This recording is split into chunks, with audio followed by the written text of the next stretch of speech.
જૂનાગઢના ગિરનાર પર્વત પર એક શરમજનક ઘટના સામે આવી છે।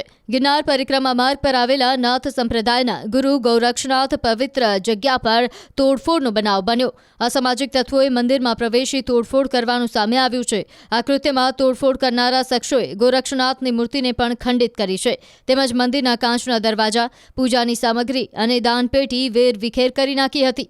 મોડી રાત્રે 5500 પગથિયા પર આવેલા મંદિરમાંથી આ તોડફોડ થઈ હતી। આ ઘટનાથી ભવનાથ ક્ષેત્રના મહંત શ્રીનાથ બાપુ સહિત સમગ્ર સંત સમાજમાં ઉગ્ર આક્રોશ ફેલાયો છે।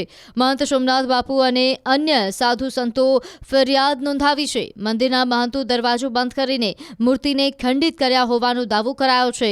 તો મંદિરની અંદર રહેલા મહંતે કહ્યું કે 3 થી 4 લોકો સફેદ કલરનો જભ્ભો પહેર્યો હતો અને તેમના હાથમાં લોખંડની વસ્તુ હતી। મંદિરમાં તોડફોડ કરી શખ્સો અંબાજી તરફ ભાગી ગયા હતા। સમગ્ર ઘટનાથી ન ફક્ત સાધુ સંતો જ પરંતુ ભાવિક ભક્તોમાં રોષ ભભૂક્યો છે અને પ્રતિમાની તોડફોડ કરનાર સામે કડક સજાની માંગ કરવામાં આવી રહી છે।